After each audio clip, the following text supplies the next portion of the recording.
Ces appuis sont fissurés. Dans certains cas, il est préconisé de ferrailler les appuis.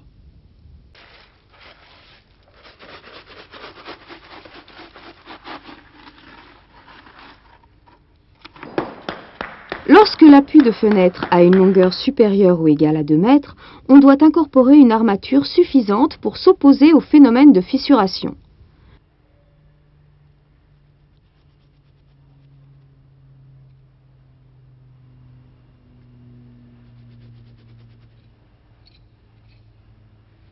L'armature renforce également les oreilles.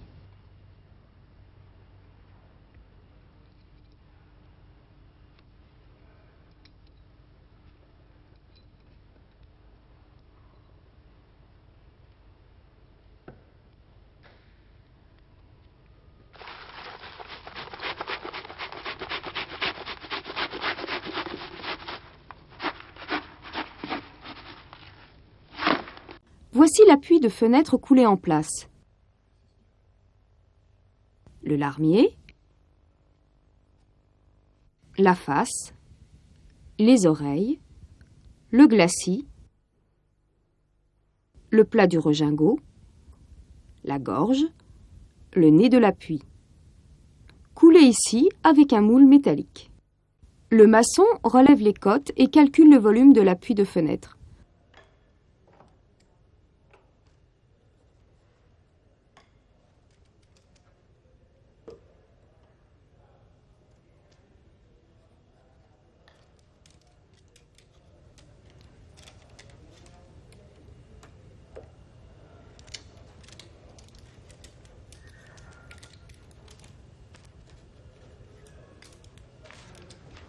La section de béton a la forme d'un trapèze.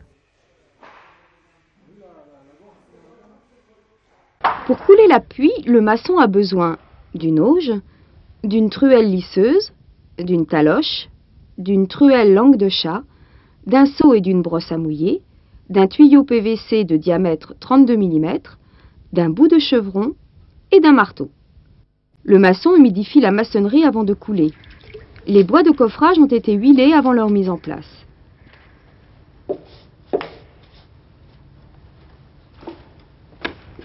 Le maçon a préparé un seau de mortier fin dosé à 500 kg de ciment par mètre cube. Pour donner un aspect soigné après décoffrage, le maçon gâche une partie du mortier fin. La plasticité du mortier est ferme. Il garnit sans excès d'épaisseur, le dessous de l'appui en couvrant bien le quart de rond, les abouts, la face de l'appui.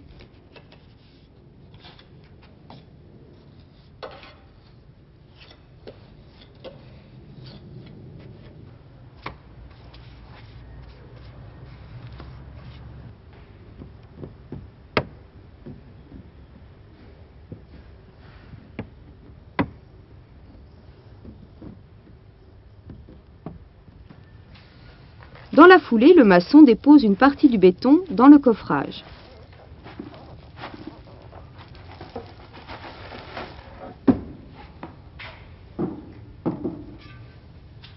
L'étale à la truelle.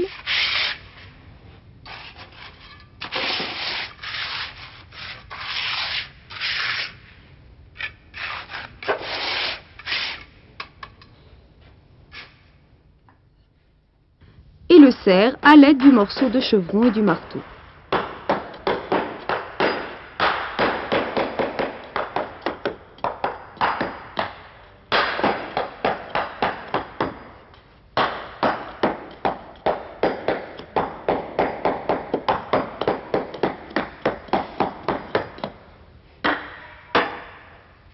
Puis, recommence la même opération.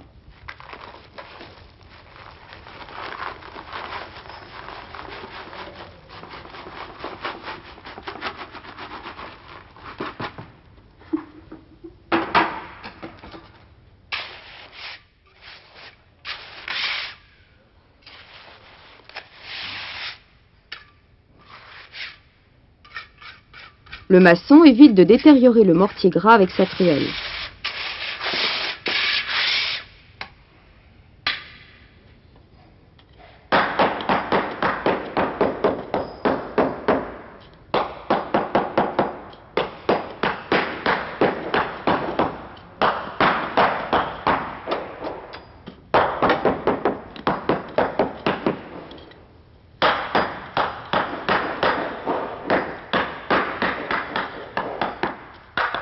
bien garnir les oreilles.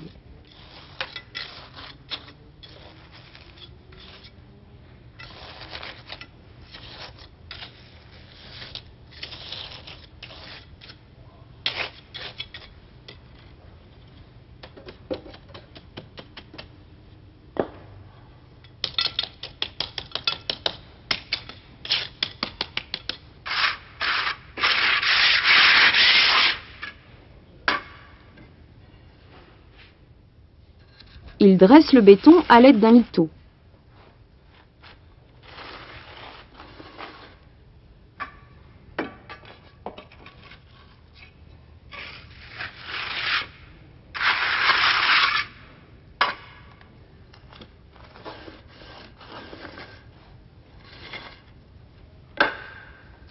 Une pointe clouée à son extrémité règle la profondeur 3 cm plus bas que l'arête du coffrage arrière.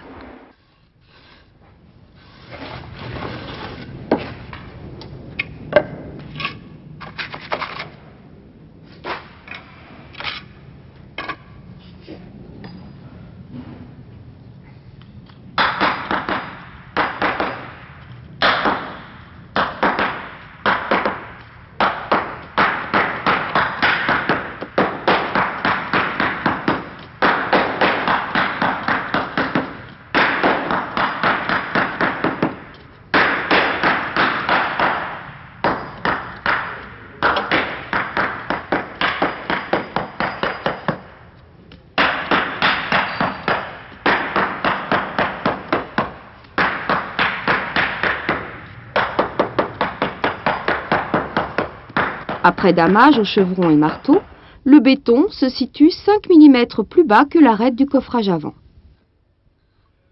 Selon la méthode choisie pour la finition, le maçon réalisera éventuellement un gabarit. Il existe plusieurs façons de le faire. Voici une méthode. Dans une chute de contreplaqué, tracez puis découpez la forme de l'appui à réaliser. Le maçon trace le gabarit à partir d'un patron.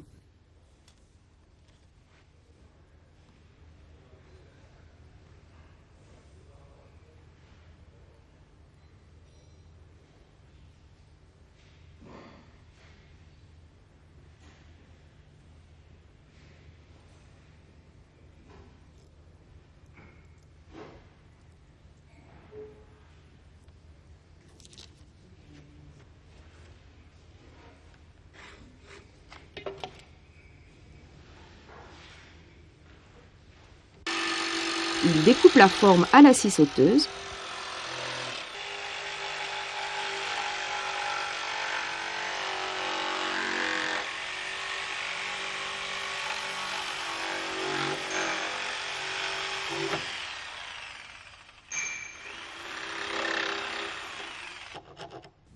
Il affine la forme avec une râpe à bois.